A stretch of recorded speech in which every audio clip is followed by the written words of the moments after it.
Match preview for Red Devil Studio. My apologies about the delay, everybody. Just a few technical issues, just starting up the stream. But we're back. We're back. A lot seems to have happened.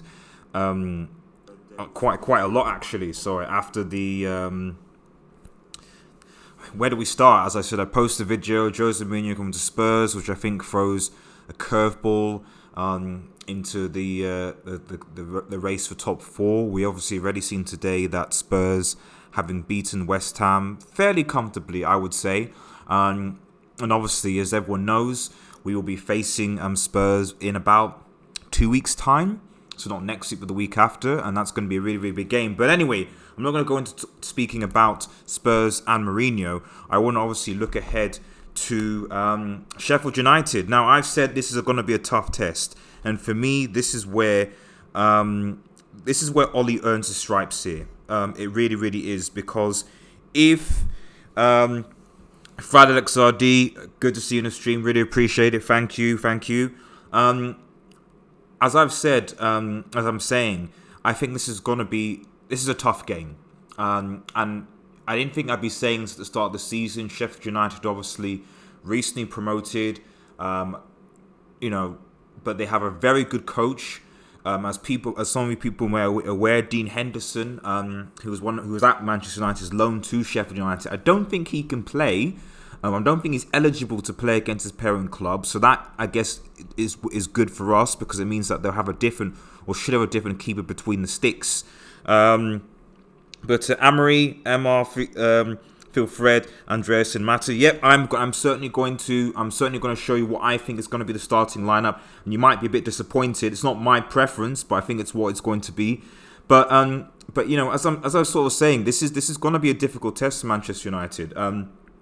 In part, like I said, the only maybe positive is the fact that Dean Henderson, who's actually on loan to Sheffield United from Manchester United, who's their keeper, won't be playing. He's been very good for Sheffield United. So given the fact that they'll be a different keeper and goal, that gives us a little bit of advantage. But let's be honest here.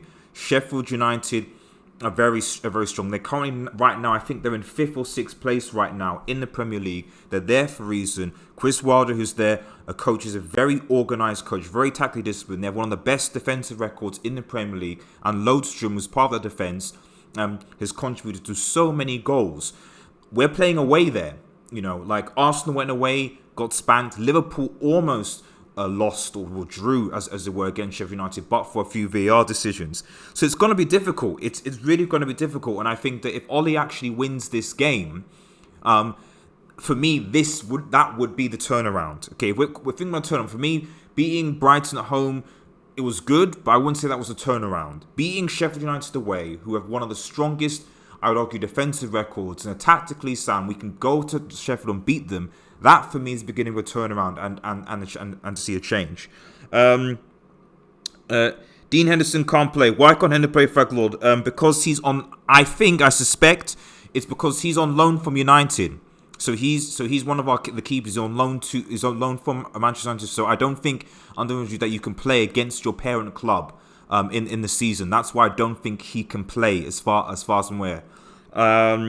Arsenal had chance for yards and Pepe missed it. Well, I mean, let's not even talk about Banter FC Arsenal.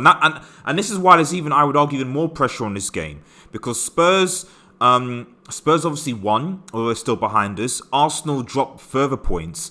And in a weird way, if United do go and beat Sheffield United, if we do win, then we're going to be 5th. Despite playing awful, despite being bad, that still means we're still, I think it's 7 or 8 points or 4 behind Chelsea. But by beating Sheffield United and starting going a good run, we would actually be in 5th place. That shows how terrible the league is, I would argue, right now. Considering if we beat Sheffield, we'd actually be 5th. We'd be playing awful.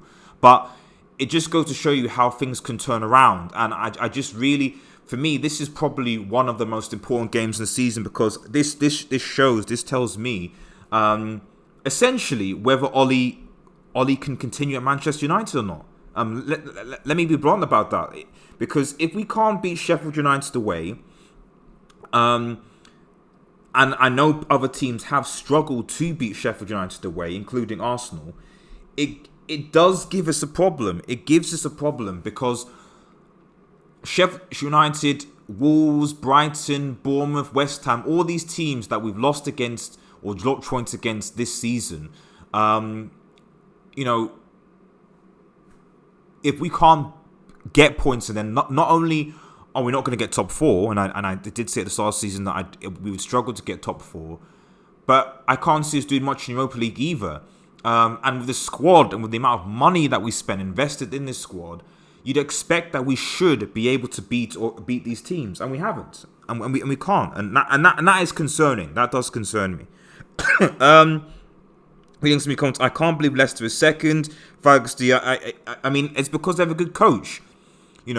Props to Brendan Rodgers. If he hadn't managed Liverpool, I would have had him at United, or maybe I don't even care anymore, because I can see the style of football he wants to play, and I can see the coaching going into it, and that comes from good coaching and signing good players.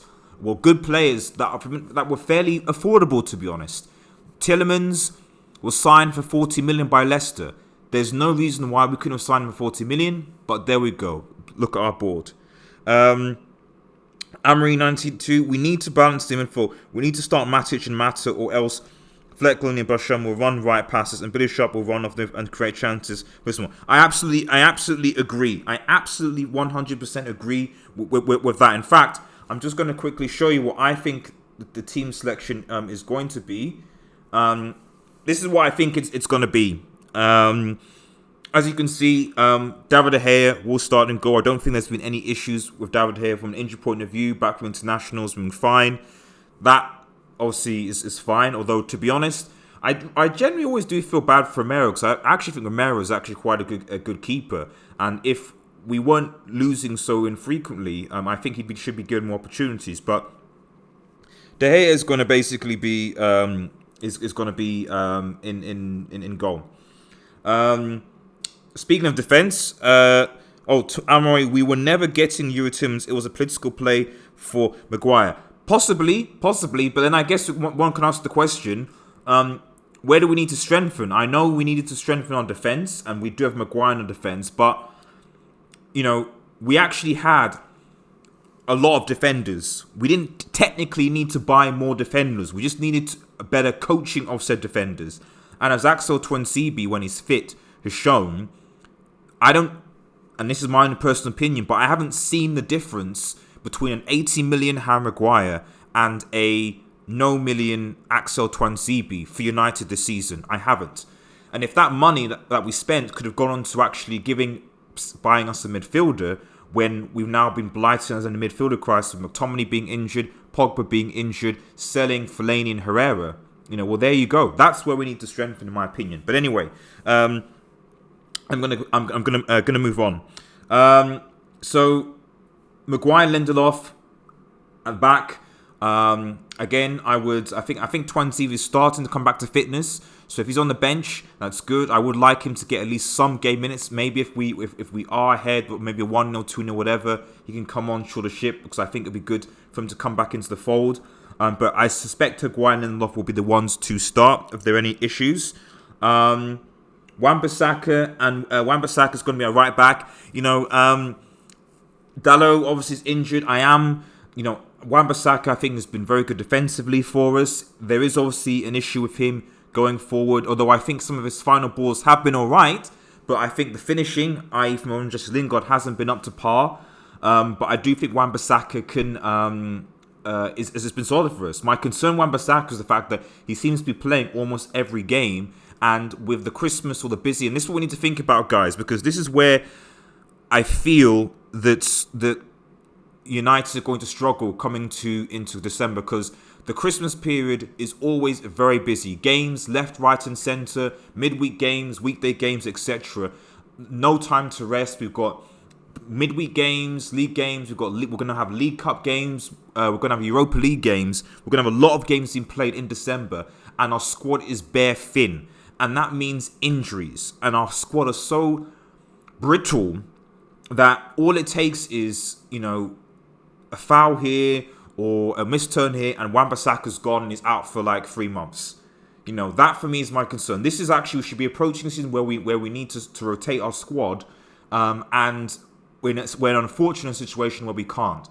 Hopefully, the likes of Pogba, Axel, and the long-term injuries that have been out, and even Tomini will all come back before then. But, we really need a big squad going into December. We can't have a thin squad. It's going to be difficult. Amory, I agree with you. Matic doesn't have mobility, but Joe said it like it would.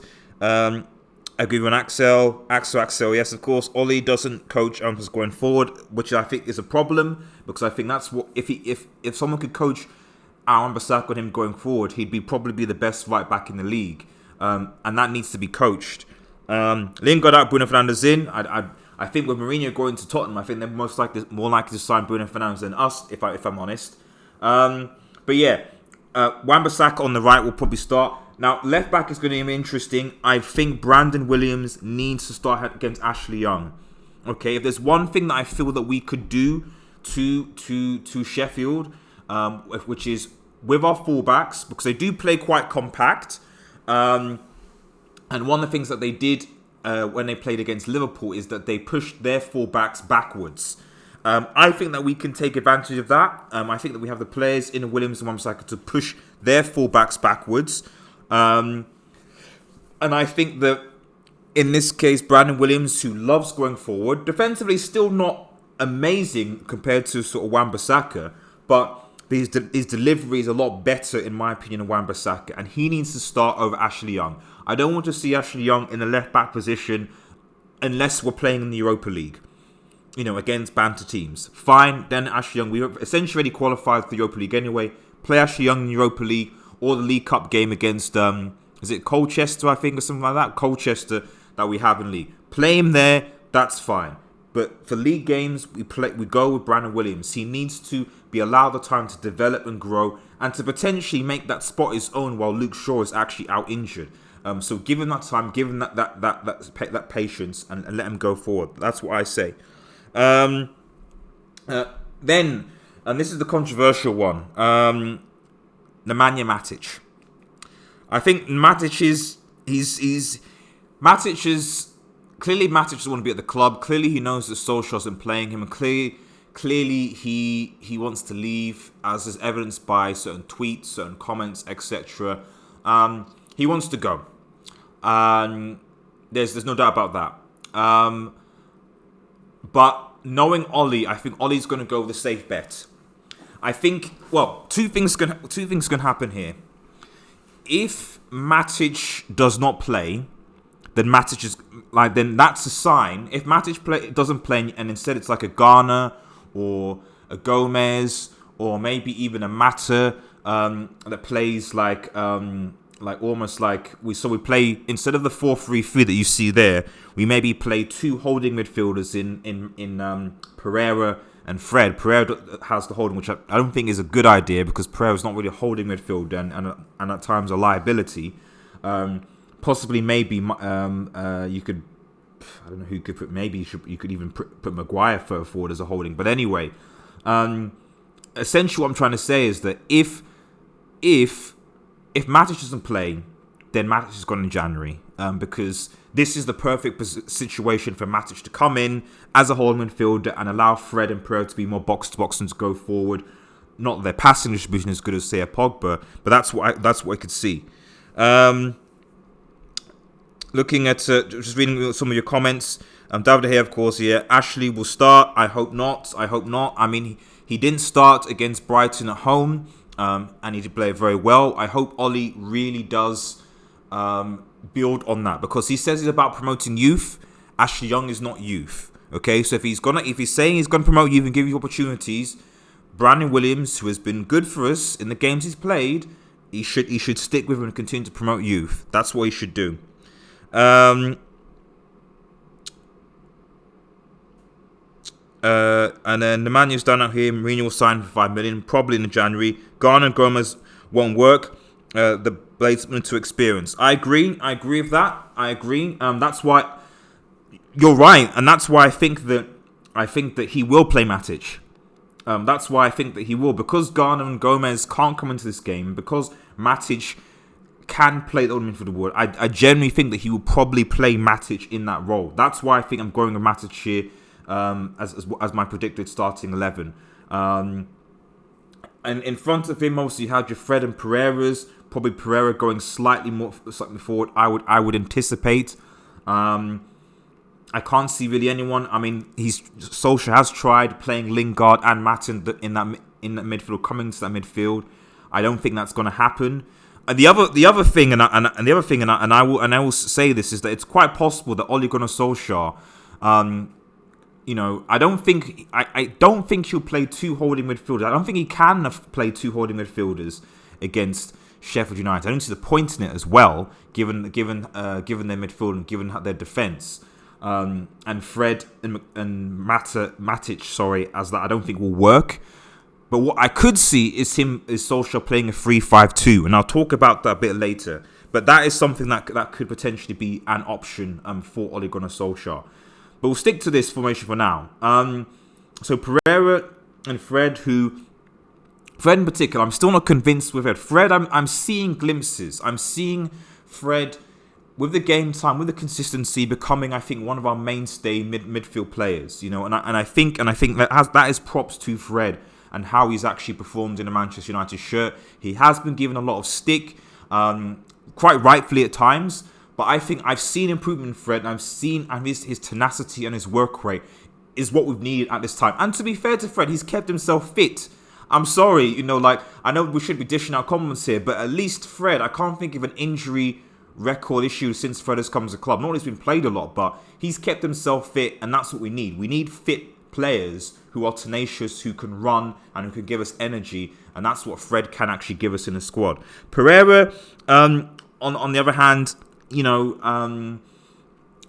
he has hits and misses. I think I'd argue he's had more misses than hits, if I'm perfectly honest. I just think that I don't know. Pereira will either play really bad. I know this is almost self-explanatory, but I think he'll either play really bad or really good. I'm sorry. Sorry, 1 second. Because I think that, especially I think when in the last game, I think all against Brighton, in the Europa League, the amount of stray passes, we really, really miss Pogba. We really, really miss someone who can play in front of the two, in a sort of, I won't say number 10, but an advanced attacking midfielder role, who can lay off really good passes to our front three. And so our front three, and this is ultimately what it comes to. Just reading some of your comments. Matters. Any news of Matic level of fitness? I think Matic is fit. I mean, from when last I checked, Matic was fit, or certainly in training anyway. Which is why I've started him. Any news that Mata works? Mata, in my opinion, can only work as a number 10. So for me, if Mata comes into this system, you have to play two holding midfielders. So if you're going to play Mata, then Mata is the number 10 behind Martial, and then you play two holding midfielders in most likely Fred and Matic, and Pereira drops out. That's probably what you're going to have to do, because you're going to need, because Mata doesn't have the legs anymore. He has the finesse and the skill to, I think, create chances, but he doesn't have the legs, and that could be a problem. Fred is the one. Yep, check his energy. That's the attempt to make things happen. Exactly. I agree with that. He's our fittest midfielder. Exactly. Fred has been outshining McTominay's past 5 games. No one mentions it. I agree. I think McTominay, finishing-wise, obviously has been better because he's scored important goals for us. But I think as an all-round with the energy and the contributions, Fred has actually been our best midfielder in times. And he is going to basically be a mainstay. And for me, if I'm perfectly honest, I would have it so that, you put Pereira out of the team, and as soon as Pogba comes back in that team, he plays at the top with Fred and McTominay behind. Now moving quickly on to the front three, which I think is important. Martial, Rashford and Daniel James. That isn't going to change, I don't think. I think Lingard, unfortunately, is going to be warming the bench for quite some time. He might come on, unless he does some tricks. He hasn't really... It's sad, really, I think. I really, really want them to see, but honestly, he hasn't really done anything. He just hasn't. even when he comes on, like, what does he do exactly? Like, he doesn't do anything. So I think you're gonna see Daniel James on the right, even though Daniel James, I think, has played much better on the left, and that's where I think he deserves to play. And Rashford can play. They can interchange, and this is the point. I think Rashford and James can interchange between themselves, whether they play on the right and the left. Martial and Rashford likewise. And I think it's that interchangeability is the only thing I really see that gives us a semi-advantage over Sheffield United. The pace that those three have, the interchangeability, and the partnership, I think, with Martial and Rashford, and the sort of understanding that they seem to have, I think will give us an advantage. But it's going to be tough. It really, really is going to be tough. And as Amri has already alluded to, the midfield at Sheffield United are very, very, very, very experienced, and it's going to be a tough game. I just think that if we can win this, not only it will show Ole Gunnar Solskjaer's credentials, we'll move to 5th, which will be an amazing achievement given how badly we're playing so far. But also it will show that we actually be able to break down difficult and well-organised teams by creating flair and opportunities. And that's what I want to see from Manchester United going forward as we begin this Christmas break. Reading again some of your comments. Fred has been. I disagree with you. Mata, Fred, and McTominay works. Maybe, like I said, I could see Mata working if we play 2 holding midfielders. But if we're gonna play a 4-3-3, which I suspect we will, or possibly a 3-5-2, even a 3-5-2. Really, I can't see. I can only see Mata really working if we play a 2 holding midfielders, a 4-2-3-1. Then okay, I can kind of see it. But I can't really see it in any other formation than that, just because I just don't think that Mata has the legs anymore. And when he loses the ball, it will leave our players exposed. Mata can't do any work. Pereira can do a job until Scott comes back. Lingard has finished. True. Stats been the same for over a year. James is perfect on the right.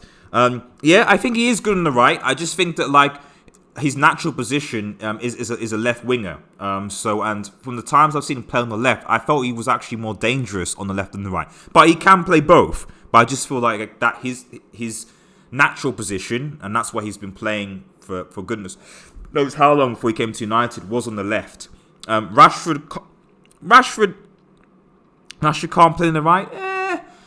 I think he can. But I agree with you that, like, let's be honest, like, he's going to be on the left. His preferred position is left. The problem is that you have 3 players up top in Martial, Daniel James, and Rashford who all have played and can play as a left winger, basically. You know, we don't actually have an actual right winger like a Jadon Sancho or a Pepe. You know, Martial, I would argue, okay, you could argue can be a forward, but it's very difficult to me to describe Anthony Martial as a traditional centre forward, given how Martial and the players that I've seen likes to sort of come in from the left. He likes to come in from left, come in from wide, and come in. He's not like, I don't feel like he's like a Tammy Abraham or Costa, or what I would call traditional centre forward, in that, like, you know, they play centrally or wants to hold up the ball, goes at defenders, that type of thing. He likes to come in from the side, you know, so. According to James has to play. According to Sir Warrington, James has to play, of course, right wing. Marshall's 9 doesn't like to be a winger because that is natural to him. Yeah, so I definitely think that Martial prefers to be a number 9. It's just the way he plays at times. He likes to come in. It's almost like he plays like a winger at times, and so there's a bit of overlap. But I agree. Martial can even do an uncertain job with the link-up play, and that is true. And that is true, especially if we go and get another forward. And there's a possibility that we will get another forward in the upcoming, in the January transfer window. And obviously, I'll talk a lot about that at a later point. But yeah, that's where I think we are. It's going to be a tough test, guys. It really, really is. I don't know what your score predictions are. I think my score prediction, as I see it, is going to be...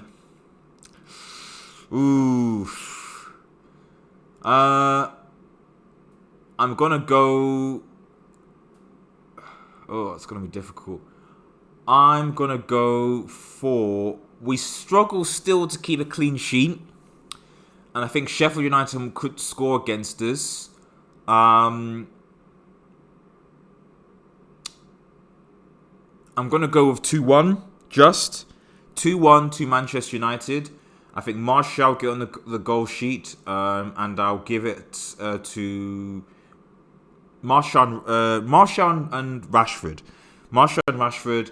I know it's predictable, but I think that's where our goals will come from, and then possibly a Lodstrom header to make it 2-1. So I don't think we're going to keep a clean sheet. That's my score prediction. Overall tough test. If Solskjaer, like I said, can win this game, I think we got this. Chris Wilder will organise Sheffield United very, very well, and the key with a lot of these games will be the first goal. If we can score the first goal, well, it depends. It depends on time. Okay, I'll give it. It depends on time. If we score the first goal and we go on to press Sheffield, we'll win the game. If we concede the first goal early, there's an opportunity for us to come back. I agree with that. If we can do that. The problem I think for me is that when we can score early, but the problem is that like I can foresee us scoring a goal, dropping back, allowing Sheffield United to have the ball, coming at us, and then eventually through a long ball up or whatever, Sheffield United equalise, and that can't happen. We've lost so many. We lost we dropped so many points from winning positions. We were up against Arsenal. We were up against Wolves. We were up against... who were we up against? Was it West Ham? No, it wasn't West Ham. Southampton, I think it was. We were up against so many teams and we dropped points. We dropped these between, I would argue, 6 to 8 points from winning positions. That has to stop. That has to change. Almost finished the stream here, guys. If you're new to the channel, please like, share, and subscribe to Red Devil Studio. There's a lot of people watching. Please like the vid, subscribe to the channel, and get involved with this latest. Hit the notification button. To get the latest Manchester United news. Just as a thing, guys. 1,000 subscriber special will be coming at some point, hopefully next week. We'll be doing a lot of good things for the channel then. We've set up a Discord community, so please, if you can, check the link in the description and join our Discord community as well. We also have the Red Devil Studio Live podcast, which we do generally weekly, where we talk about a host of topics around European football and football in general. Those are on iTunes and Spotify now. If you look in the description, click the iTunes Spotify link, head over there and listen and review it as well. We'd appreciate the feedback as well. And what else? Join our Fantasy Football Believe. There's a lot of stuff going on this channel. I'm hoping to do live call-ins after post-match reactions via Skype or via Discord actually, and we're going to hopefully get that up and running hopefully for next week or by the time the Tottenham game comes. So if you're interested in having your comments, having your views shared on this channel, please drop a comment on this video. Email us at Red Devil Studio or message us on Twitter at We Are United X. We really appreciate that as well. So yeah, we're going to be having a lot more engagement and hopefully a lot more engagement from the community as the days go on. But as I just finished this video, guys, and just reading again the last comments from Amory, Martial is and more gifted and got a 9 and is a 9. Josie got on to him for tracking back, which is true. His best season was a 9. Fair enough on the LVG. I agree with that. Even when Mourinho changed shape in countless games and played him as 9 and yielded results. Absolutely for Martial. We have to press. The Blaze will press us and peg us back. That's true. You know, we have to press Sheffield. Whether that's if we can't get through the midfield because our midfield is light, we use our wings. And I think that's probably what's going to happen. I do see Sheffield United, to be honest, outmaneuvering us in our midfield. And so, for me, our best way of getting through getting across Sheffield is using our wings, is using Wan-Bissaka and more importantly Brandon Williams to run at the Sheffield United fullbacks, if they play fullbacks, or just run at them anyway and cross balls in, give opportunities for the likes of James and Rashford to basically work their magic. That's what we need. Otherwise, because unfortunately long balls at the top, I don't think we're not a long balling side anymore, and we don't really have any players that I would argue can really hold up the ball. I don't think Martial, Rashford or Daniel James are the type of players to really be able to hold up the ball. So I think it's imperative that we basically play to our strengths. If we can't win that midfield duel, and I think it's going to be very, very difficult, especially if we don't press, we use the wings to our advantage with our pace, with our speed, and try and hurt the blades. It's going to be a tough test, guys, but hopefully Manchester United can get through. Thanks for listening, guys. Like I said, please like, share, and subscribe to Red Devil Studio. Follow us on Twitter at WeUnitedX. Smash that notification button to get the latest news updates from Manchester United via Red Devil Studio. Have a nice evening, guys. And cheers.